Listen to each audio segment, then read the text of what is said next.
Baterai itu ada dua tipe, Pak. Baterai untuk mobil EV, satu lagi baterai untuk energy storage yang untuk mendukung energi terbarukan. Jadi misi kita sebenarnya memaksimalkan potensi sumber daya kita dengan membangun sistem baterai EV secara end-to-end.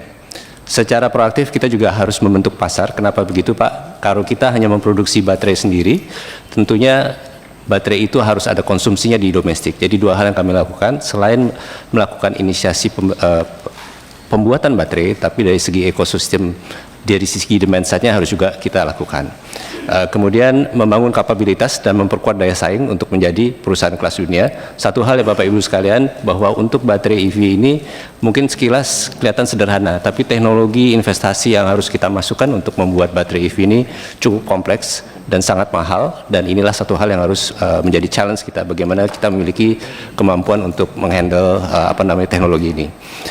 Satu hal lagi juga penting, Indonesia ini sangat berpotensi Bapak Ibu sekalian untuk menjadi production hub untuk baterai. Kenapa? Kita bukan saja ada nikel, tapi kita juga ada copper dan juga kobalt dan mangan, dan satu lagi dari segi aluminium.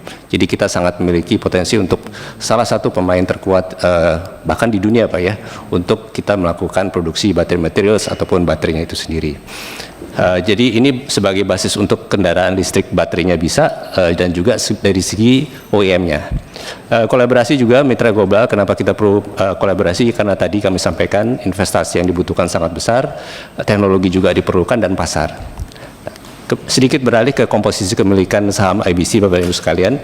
Seperti disampaikan, pemegang saham kami sekarang directly itu ada PT Antam, PT Inalum, PT Pertamina Persero melalui dari Pertamina NRE atau PPI, dan juga dari PLN. Nah, ini secara garis besar pemegang saham kami. Jadi IBC ini adalah BUMN yang dimiliki oleh 4 pemegang saham yang seperti Bapak Ibu lihat.